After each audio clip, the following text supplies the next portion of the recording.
Welcome to food ফান্ডা। আজ তৈরি করব চিংড়ির কাটলেট। খুব সহজেই বাড়িতে রেস্টুরেন্টের মতো চিংড়ির কাটলেট তৈরি করে নেওয়া যায়। ভেতর থেকে সফট অ্যান্ড জুসি এবং বাইরে থেকে মুচমুচে। চলুন রেসিপিটি শুরু করা যাক। তার জন্য সবার প্রথমে আমি চিংড়ি মাছগুলোকে ধুয়ে পরিষ্কার করে খোসা ছাড়িয়ে রেখেছি। এবার একটি চপিং বোর্ডের ওপর চিংড়ি মাছগুলিকে নিয়ে একটি ছুরির সাহায্যে মাঝখান থেকে কাট করে দেব, ঠিক বাটারফ্লাই শেপের মতো। এবার ছুরির সাহায্যেই চিংড়ি মাছের ভেতরে ছোট ছোট কাট করে দেব।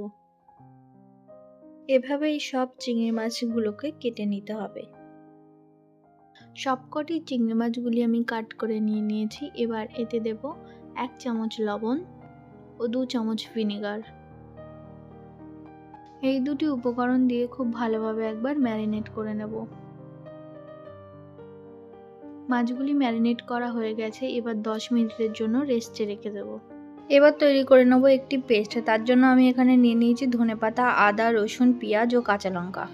এবার চিংড়ি মাছগুলোকে একটি বোলের মধ্যে নিয়ে ধনেপাতা, কাঁচা লঙ্কা, আদা, রসুন, পেঁয়াজের যে পেস্টটি তৈরি করেছিলাম ওই পেস্ট দিয়ে ভালো করে মেখে আধ ঘন্টার জন্য ফ্রিজে রেখে দেব।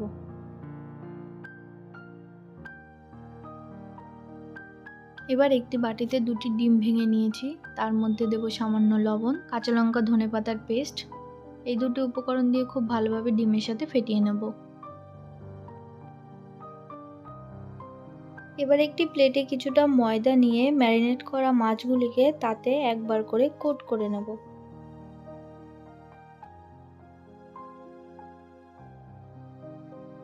এবার আগে থেকে তৈরি করা ডিমের ব্যাটারে মাছগুলিকে একবার করে ডিপ করে নেব।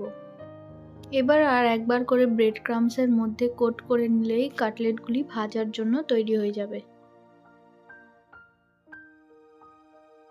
সব কাটলেটগুলি আমার তৈরি করে নেওয়া হয়ে গেছে। এবার মিডিয়াম টু লো হিটে সাদা তেলের মধ্যে ডিপ ফ্রাই করে নিলেই তৈরি হয়ে যাবে প্রন কাটলেট।